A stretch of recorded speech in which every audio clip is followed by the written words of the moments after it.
Hey, I'm Jonathan, and I live in London, England. Hey, I'm Jeff, and I live in Perth, Australia. Together, we are Ekko and Sidetrack. We produce music that sounds like this. And this. And even this. This podcast is about music, creativity, and everything in between the giant space that separates us. Welcome to A Band Apart with Ekko and Sidetrack.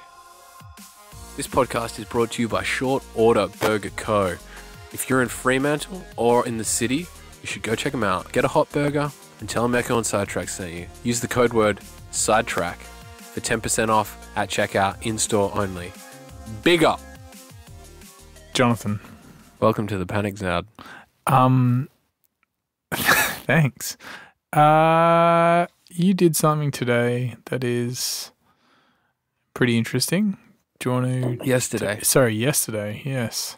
I got my first shot of the COVID vaccine, of the Pfizer vaccine. Did you just call it a Pfizer? Pfizer. I got a fizzer. Nice. And how do you feel? I feel a bit shit today. Didn't sleep very well. Bit of a fever. Bit of a fever? Yeah, last night I had a bit of a fever. As in, like, you're feeling... like hotter or colder or just a variation? Oh, just a variation of body temperature. And then today I've just feel a bit run down. That's probably also the fact that we had quite a crazy weekend, plus the fact that I didn't sleep that well last night because I had a kind of fever and couldn't get to bed. Yeah. And then like my throat's a bit dry and I don't feel 100% for sure. But that's a side effect that was expected. And they warned you of that? Yeah. I remember they warned it and I saw it happen when my housemate James was vaccinated in the UK. He didn't go to work the next day and was just in bed. It was just fucked. Mm. And some people experience cold-like symptoms for a couple of days. Then it goes away. And you're getting yours tomorrow. I am. Yeah, all booked in. Booked in a few weeks ago. And you said that when you told people what you were doing, some people reacted oddly to it. Well, some people just kind of gave me a bit of a sideways look and like, you know, a bit of a, are you sure kind of thing. And essentially I'm like, well, I think it's going to be pretty vital to what we do. Absolutely. And I thought just getting in before the everyone decides they want to get it. Like, well, you can't. I don't think you can book easily to get your first Pfizer jab. No, I think we did really well to book ours early. Like, I think they're offering AstraZeneca for anyone under 30. But from what I have read and from what I've heard, that's not the best option. Yeah. I mean... And the Pfizer one is a superior vaccine, apparently. But a lot of people are now wanting the Pfizer one but can't get it because I think stocks are quite low in Australia and they're not being re-upped until maybe October or something. Yeah, there's a lot of stuff. The rollout for the vaccine hasn't been that good in Australia. It's also a lot of people talking about Kevin Rudd helped out with the thing and the getting more Pfizer doses for Australia. I'm speaking literally, basically having glanced at some headlines. But that's the kind of solid information we like here at Ekko and Sidetrack HQ. But I'm sure people can read up more on that. But yeah, I think the general feeling is that people are like, oh, kind of like let others be the test pilots a little bit. And I mean, I agree with that. That's I'm in no way at all an anti-vaxxer, but we don't need to get vaccines usually. We don't get the flu jab. We've obviously got all the classic vaccines that you get when you're younger and measles, mumps, rubella, tetanus, etc. Exactly. But we never got not a flu. I think I've had the flu vaccine once when I was 18 because they gave it to me as part of the malaria and when you went to Vietnam, yellow fever and stuff. Yellow fever. When I was going to Vietnam, But I think, But that's just required. Like, yeah, that's just required. my view on the COVID thing is that, like,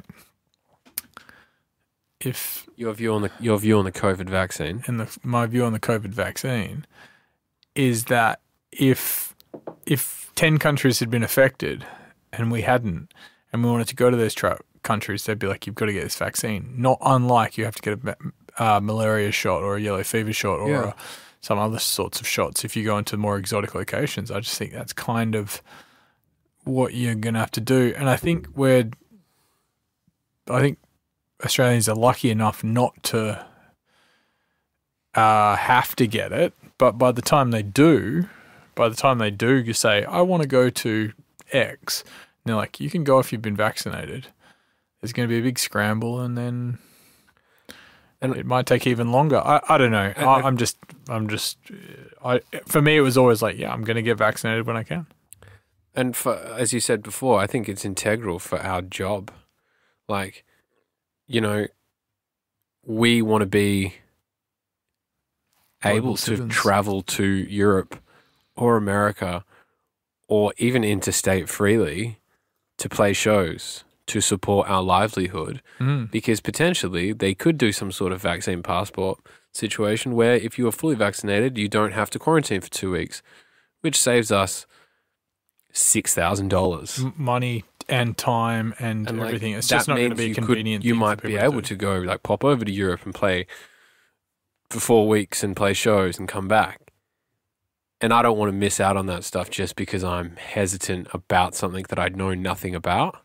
That's a very good point. Like, I'm not super into vaccines. I understand that this one has been developed quite quickly, but that's all I know. There's thousands of people who have dedicated their lives to studying something, who have worked around the clock to create a vaccine for this disease that has made the whole world stop.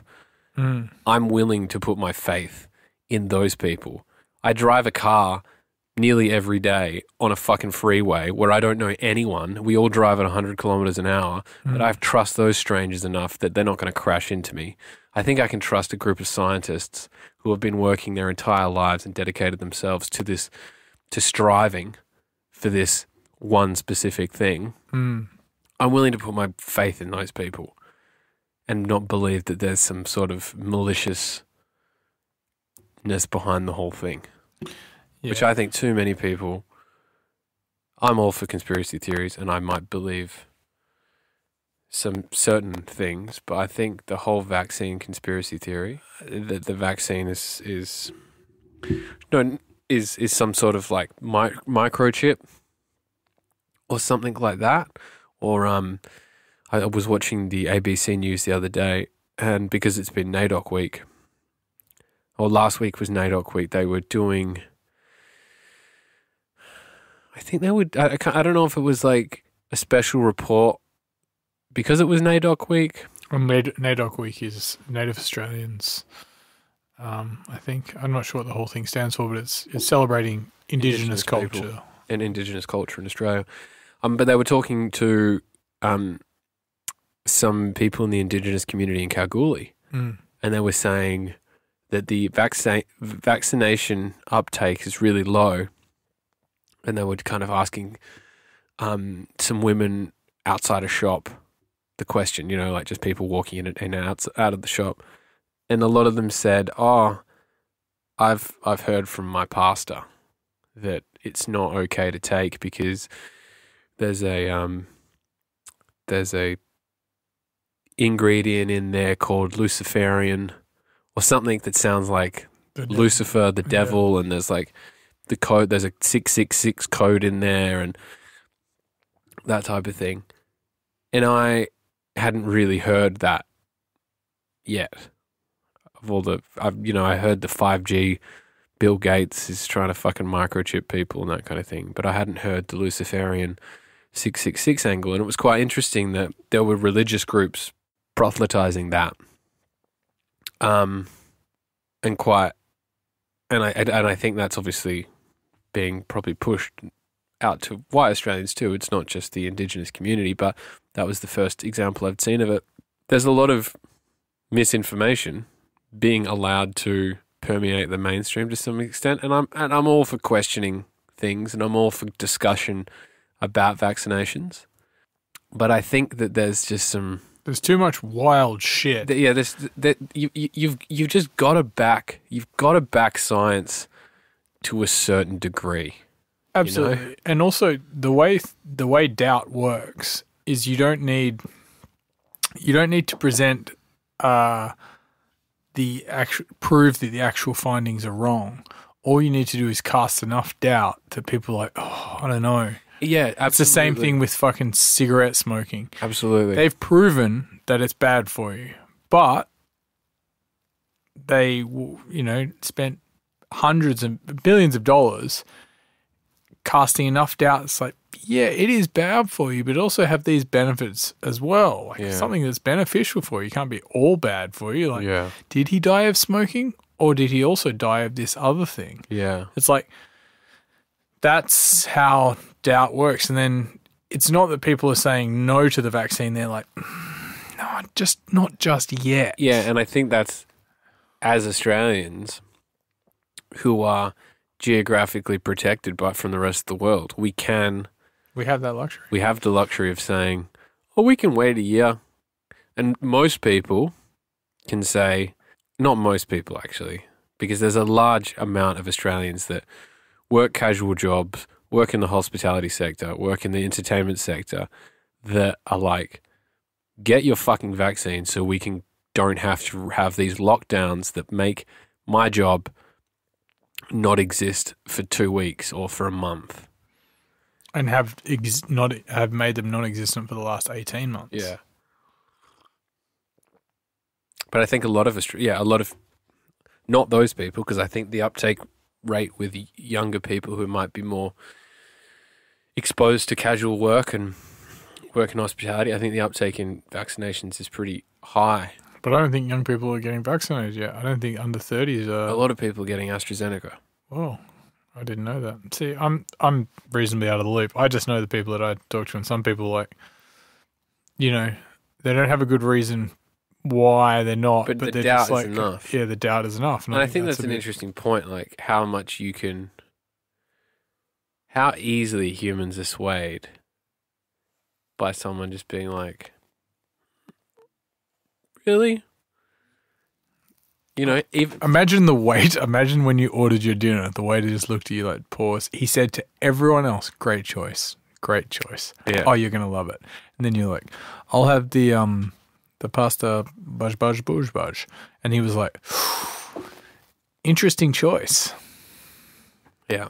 And he didn't even say bad choice. He just said interesting choice. But your mind would be like, go, I've made a huge mistake. What's wrong with that? Yeah. Oh man, maybe I don't want that thing. And then he goes, it's not as popular as some of our other menu items. Yeah, that's all it is. And then that's all it is. And then you're like, oh, I've made it, and I guarantee that meal doesn't taste as good. I think we've had a bit of a COVID related thought process recently, because we also got a COVID test last Thursday. Mm-hmm. Before heading to New Zealand on the weekend, and because that is one of the mandatory things. You have to get a negative PCR test before you fly. Yeah. And that to New Zealand. Yeah. So already that, it's not quite a vaccine passport, but that's, we had to prove that we had one. If we didn't, we weren't allowed to get on the plane. So that was, I suppose that's why it's kind of fresh in the mind, plus your vaccination. But how did you like the test? You've had one before. Yeah, that's my maybe fourth test. I didn't think it was as bad as I expected. I gagged a little bit as I laughed. I laugh every time. It tickles the back of my throat and nose, and I end up going. I laughed at the first one I got when I left London. I laughed at all the ones I got when I was in quarantine. I laughed at that one. Yeah. I find it quite ticklish. Ticklish. But I was fine. I think I didn't I felt a bit stressed when I didn't get the email for my results. Yeah, we're flying the next morning and you still hadn't received your email. Yeah, and that's a bit stressful. Yeah. I think I just kept thinking about that poor guy who, when I left London, you have to get tested within 72 hours of your flight leaving. And the guy in front of me, when we were checking our bags, he had obviously misread that. And so he got his test it must have been like an hour outside of that 72 thing. And they looked at it and they were like, oh, sorry, sir, like your test isn't valid. And he just fucking was like, what do you mean? I think he was coming back. He was going to Singapore with me. And so he couldn't fly. And I don't know what happened. But he was like, what the fuck? He obviously was upset. He thought he was ready to go. And all I could think about when I woke up on Friday morning, having not had the physical confirmation, because I got the message that said I was COVID-free, but I didn't have the physical print-outable PDF that you need to show someone. Yeah, which we did have to show. I didn't have that yet, so that kind of stressed me out. But then I made a phone call and it came in. So big up the people at fucking Helios Pathology or whoever that they are. Yeah. We were in New Zealand for 16 hours. Do you want to tell the people why we were there and why it was such a whirlwind experience? Yeah. A little bit of behind the scenes, I suppose. We get offers in to play through an agent. We got an offer pretty around the middle of last week that said, are you guys available? Can you travel to Auckland to play this show? Because there are artists that can no longer attend due to the current lockdown in New South Wales. And we said, yes, we'd love to. Let's make it work. But then we're up against state-to-state lockdowns, flights being changed, cancelled, and full. And travel bubbles with New Zealand not being open until Friday night at 12 a.m. So essentially we had to fly to Victoria and then wait 12 hours to be able to be legal to fly into New Zealand. So Friday we flew to Melbourne, stayed at the little airport hotel. Which was a fun experience. Not unlike staying on some sort of a boat. I always feel like we get boat-like hotels. I don't know what that is. I think it's just the way the rooms look in the hallways. And I mean, all hotels technically look like a boat. Remember the Titanic in London? I do. Shout out to the Hoxton. Yeah, maybe the Hoxton. Yeah. In Shoreditch. Nice hotel. It looks like the Titanic if you've ever been there. Or on the Titanic. Or the one in Holland that had, I'm pretty sure, a circular fucking window. Yeah, it might have had a circular window. I mean, any hotel that's like quite small and short stay is going to feel boaty because the amenities are tight. Lackluster. Yeah. But so we stayed on the boat and then woke up the next day and flew to New Zealand. Directly to New Zealand, landed and basically went to the hotel, showered. Got ready we got ready in 15 minutes. Yeah. And then got an Uber directly to Mr. Dimensions Hotel, which is not far from where he was playing a show that night. He was due on stage at 9:15 and we got to his hotel room at 8:20. I reckon we had that glass of wine. Yeah. He got ready and then we walked down. And then he was on. And had like 2 drinks. Yeah. And then he was on. And lucky enough for us, it was actually quite special. The whole weekend was special because we got to play a show in New Zealand that we didn't have at the start of the week.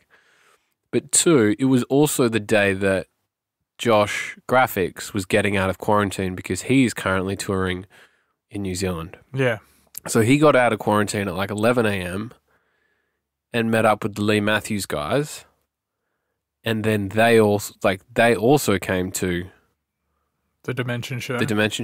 And it was also extra special because Floatus was with them and Raf was playing the same festival we were. And then it was also extra special because young James Culture Shock, who was supposed to be in Perth that night, was still in New Zealand. Yeah. So we got to see so many 3 of our friends, 4. No, we got to see like 9 people more that we weren't going to actually, 2 of which we weren't going to see, Frankie and Josh. Yeah. All on one night and got to play a show. And got to like party. Like it was a whirlwind, like going to the Dimension show, saw Montel as well. Oh yeah, we saw Montel. Caught up with a few other people very quickly. Had just like we had basically a night out. You put it perfectly when you said it felt like we got on a plane, went to a nightclub, in 2019 in the UK, partied, and then got right back on the plane and came away. It's like we went to another dimension. Yeah. No pun intended. Yeah, because we basically went to the Dimension show, went to our show, partied, went to a small after party, went to our hotel, ordered room service, watched an episode of Homeland, and then fell asleep for 90 minutes. No, I think it was more like an hour. And then we got a call for our transport and then went back to the airport where I was still drunk when we checked in. Oh, yeah. And got on the plane and then fell asleep for 3 hours, then woke up and... Because I got to I had dinner on Sunday night and I felt like I do on a Sunday after a show. And I was just like, we went to the court. Yeah. Or but really, we went to another country. We went to another country and another state. Yeah. I think the whole part of the key was to not get a hell of a lot of sleep because we never got on anyone else's time zone. Just fueled by Red Bull and Pals, man. Pals. I didn't have any Red Bull. Didn't you? No. I drank 2, I think. Really? Yeah. I stay away from Red Bull. Sugar-free one's good. I just have vodka and soda. Yeah. Oh, mostly. And Pals. Those Pals are amazing. Pals Seltzer.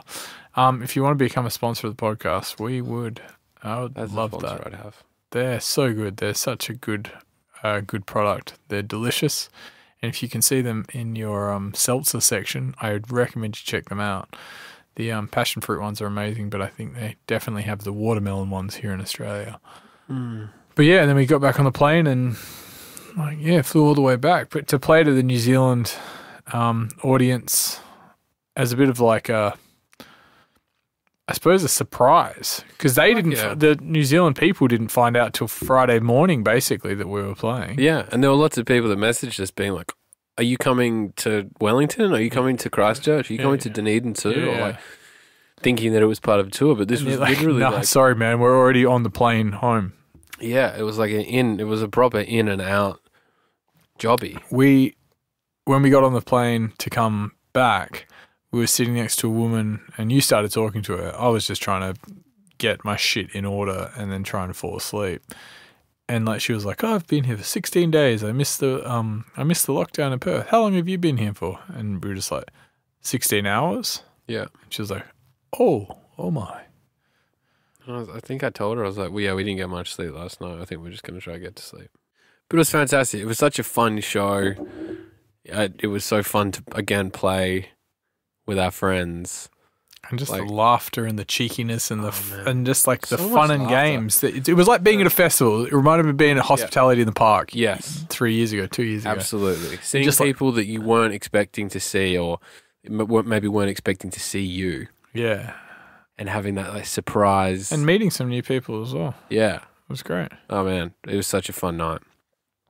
It was such a fun weekend. I couldn't have asked for a better weekend. And then this weekend we're playing again with Rob. Yes. At Metro's. Yes. Sold out show at Metro's. On Saturday night. And also Alex AMC is playing on Friday night. Whoa.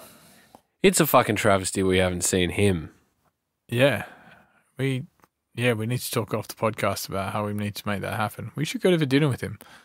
Alex, if you're listening to this, call me. I might call him tonight. You should. To switch gears a little bit, away from playing shows and New Zealand and COVID and all that, how do you think your return to Australia has been? I've been wanting to ask you this for a little while. Like, you've been back for what, 3.5 months? April, May, June, July? I don't count my quarantine as being back. So in 4 days, I will. You only do 1 day, Jonathan. The day you go in and the day you get out. 2 days, sorry. So I got into quarantine on April 3rd and got out on the 17th. Yeah, so it's 2 months. No, 3 months. June, July. May? Just completely forgot about May. Completely forgot about May. May the 4th be with you. 3 months. Yeah, I feel like it's gone pretty well. I'm definitely... Frankie asked me about this on Saturday, and I was echoed a lot of what I've kind of said on the podcast before about missing the UK and missing aspects of the UK. But I think I have kind of accepted that I'm here and being able to enjoy the fruits of me being here and kind of getting a bit more momentum in my personal life and doing things and kind of settling and feeling a lot better about it. Going to New Zealand on the weekend was a gift that I would not have gotten if I wasn't here. And I probably would have watched the football with someone and got drunk. Yeah. And probably not enjoyed it as much and been really jealous of you partying with all the aforementioned people, just like I would have been annoyed at you getting to play with Rob next weekend and like all those other things. Like the benefits of me being here are so great. I still don't feel like this is my home or this is my final form, but that's simply a change of state. I don't have to come back to Perth and be like, I'm not going anywhere else. Or I don't have to come back and be like, oh, I'm safe back in my nest. Or I don't have to come back and go, that's right, I've missed this. I want to stay here forever. It's okay to come back and go, you know what, I like this, but I'm not done either in the UK or in somewhere else. And that's okay, And I'm not angry about it. I think there might have been a bit of anger or a bit of resentment towards the world a bit. I think I've been pissed off at the world. Yeah. They took everything from me. Yeah, that they took it away and that I couldn't have it. Yeah. It's such a childish reaction, to it, because obviously you can logic your way out. It's amazing. I'm so privileged to be able to go over there anyway and do what we did and be in the position I'm in. But there's still this like fucking annoying part of your brain that's like, fuck you, world. If this didn't happen, COVID. I'd be doing this. If this didn't happen, then who knows what we'd be doing. Actually, we'd probably be at Liquidity Festival. Yeah, we would. Oh, we would have been there last year. But yeah, like that anger is gone because obviously that doesn't serve me or anyone. No one cares. It's a bit like yelling into the wind. You're just going to get drowned out and the wind's not going to stop. And the wind doesn't care. And the wind doesn't even care. The wind doesn't even know you're yelling. Doesn't even know you're yelling, yeah. So it's better just to step back inside in the warmth and reassess. Yeah, reassess. And I think I've done that and I can feel more comfortable with being home. I miss my friends, man. Like, talking to people is really quite difficult in another country. And even like your friends here, like seeing people, I've really tried to prioritize seeing certain people as much as possible or calling people. And I'm finding it difficult to speak to the people that I want to speak to as much as I want to speak to them. Same though. But I think I haven't even returned from anywhere. Yeah, I think that's part about of getting older and being more, feeling like you've got more shit to do, maybe. And it kind of goes in it doesn't go in the too hard file, but it goes in the, talking to that person is going to take 2 hours. So I'm going to resist doing it. So yeah, I mean, yeah, complaining about having too many people to talk to. It's not the worst thing in the world. Yeah, but do you think you've adjusted as well to the kind of the way things are here? And you made a good point by saying it's like this is not your final form. No. And I don't think it is either. But do you think you've Probably reached not, acceptance? Acceptance. It's like you can use a metaphor of a song. You can write a great idea and you play it and you can, maybe it's about 50%, and you can be mad because it's not how it sounds in your head and you can get angry. Or you can get excited because you're 50% there and you know that it's not finished, but you're going to work on it tomorrow and you're going to work on it the day after. You're going to work on the day after that. And eventually, after a few more days of working on it, it will be closer to what you had in the vision you had in your mind. But just to get closer to that vision, you have to stop being angry and stop sitting there and being, why me? And also believing that the song is going to be something else. Just make it what it is rather than trying to force it into some sort of cube-like form.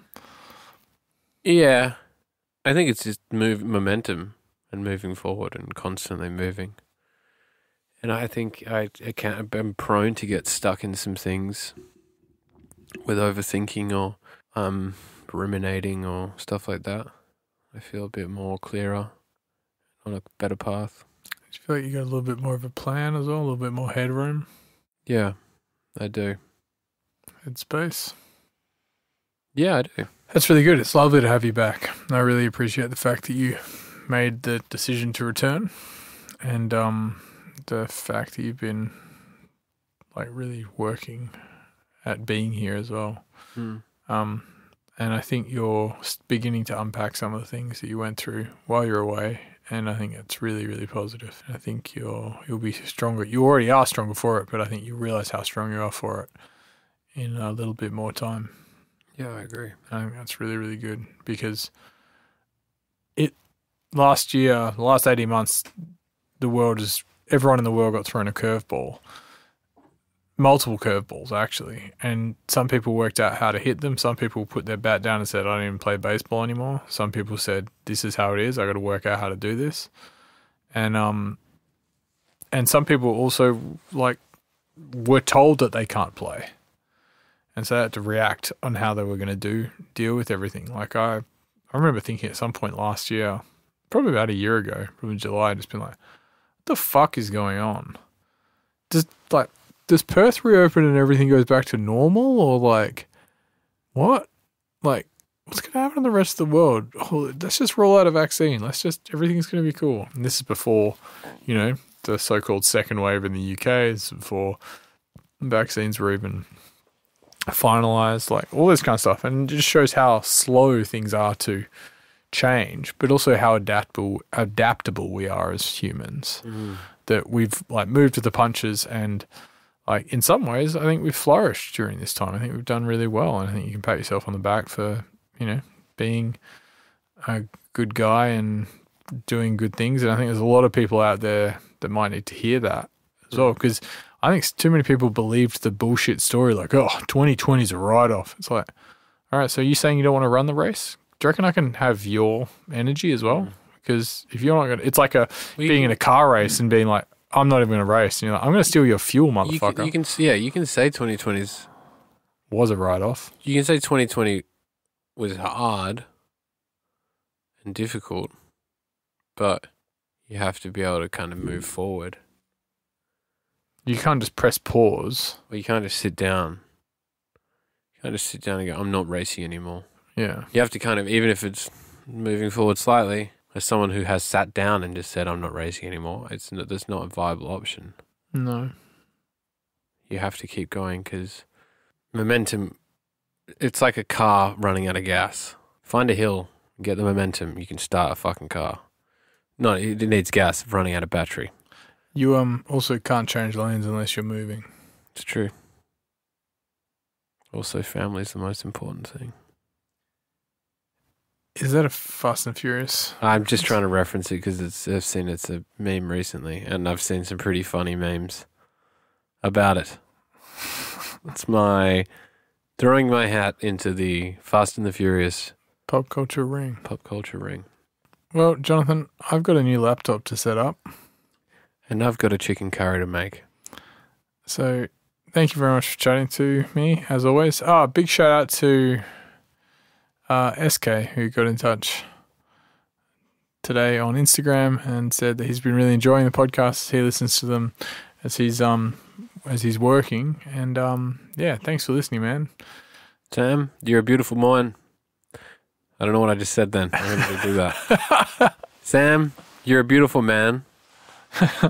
Everyone should go check him out. SK on SoundCloud. And if you doing cool stuff. Yeah, he is. Really, really cool stuff. If you do enjoy the podcast, please tell your friends. We are always looking for new listeners and always looking for new things to talk about. So if you want to get in touch or anything, just hit us up on our socials and whatnot. Also, I was on another podcast recently. I sat down and spoke to Harley and Emily from Motive. Oh, yes. So if you're interested in watching me talk about a variety of things and make partial sense, go watch it on Motive Perth, their Facebook or Instagram or their YouTube. It's a video one, so you get to see my beautiful face drinking coffee. And when you're watching it, think of this little factoid. At some point during the conversation, maybe about 2 hours in, one of the cameras stopped recording. So we had to do a cut. And I was like, I need to go to the bathroom. I've been holding onto a wee for quite a while. And I went to the bathroom, and I think I did the longest wee I've ever done. I think it was about 1.5 minutes. Oh. Like, it was such a big wee. But yeah. Think about that when you're listening to me talk. You're just starting to get uncomfortable. Like, you can't, your brain function starts to not work so well. Yeah, I think I definitely started like not remembering points and kind of like, just hurry up and just get it over with. But yeah, thank you for having the conversation with me, Jeff. I love you. I love you too, buddy. Catch you next week. Do it again next week. And if we see you at the Dimension show, you can shout out. And come and say hey. Hey. Thanks for listening to this week's podcast. Make sure you subscribe to us on your podcast app and keep up to date with all new episodes. They're going to be coming out once a week. We are Ekko and Sidetrack on Facebook and Instagram. On Twitter, we are Ekko Sidetrack. Go listen to our music on Spotify, Apple Music, Tidal, YouTube, or wherever your ears consume happiness. Lots of love, people.